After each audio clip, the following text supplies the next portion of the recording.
In the name of God. Worship of the sacred tree or the demagoguery of municipal officials. As the sun rose, the streets filled with people. The voices of street vendors trying to sell their goods echoed in the air. In one corner of a busy square, an elderly man sold fruits and vegetables, carrying them in copper-colored baskets. His wrinkled face told the story of a hard life, making him seem less trustworthy in the eyes of passers-by. He noticed a young man standing nearby, watching him closely. The vendor could tell that the stranger had been observing him for a while. His expression seemed doubtful, as if he feared the vendor had been infected with a dangerous disease, keeping him from coming closer. The old man thought about his background, his struggles, failures, and how he had been used as bait for others' ambitions. He had gone to government offices many times, filing complaints and sending letters to officials. Yet, they never responded, returning his letters unread. The injustice made him feel deep sorrow. He scratched an itch on his chin as the young man suddenly stepped forward and said, "Hello, I'd like a kilo of oranges." Surprised, the vendor gathered himself and acted naturally. He picked up a paper bag, filled it with oranges, and placed it on the scale. "That will be $10, he said. After paying, the young man asked, "Can I ask you a few questions?" "About what?" the vendor asked. "About this city, and maybe about you." Looking around cautiously, the vendor replied, "I'll answer as best I can. As you can see, you're my only customer today." The young man hesitated before asking, "Why is there a huge tree on the hill near people's homes? And why do some visit it as if it's sacred?" The vendor sighed and said, "If you read the historical literature of this city, you'd know that this tree was planted nearly a millennium ago. Many myths and folklore surround it. No one knows where the seed or sapling came from or who planted it. People have protected it simply because of its age. But some, due to superstition or perhaps as a form of idol worship, believe the tree has the power to grant wishes. If their wishes come true, they praise the tree.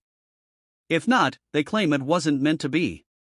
The vendor continued, "Many years ago, a flood struck this area, destroying everything in its path. Some people, desperate to survive, climbed the tree.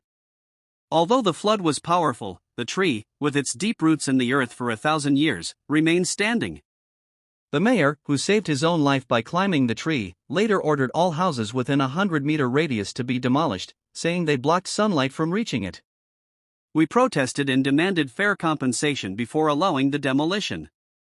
However, the mayor and his team only offered half the required sum, giving us just 2 days to accept. We had no choice but to sell our homes for a small fraction of their worth." But after the demolition, the vendors sighed. Not only did they fail to care for the tree, but they also built shopping malls and residential towers where our homes once stood. Complaints to the authorities were ignored because every official had a financial interest in these projects.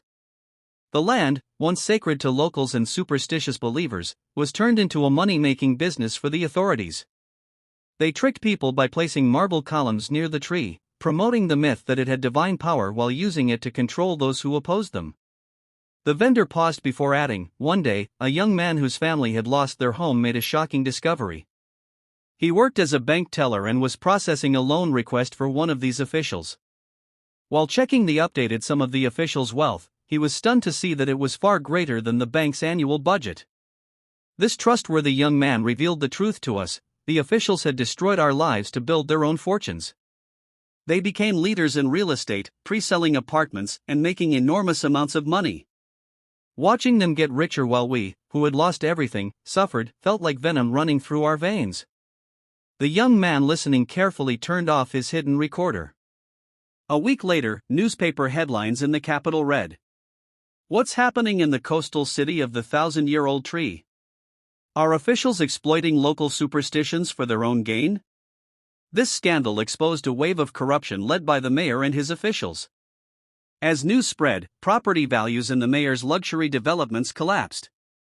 Investigations began, and soon, arrest warrants were issued. The once powerful mayor tried to escape, but his downfall had already begun. Like and subscribe if you would like.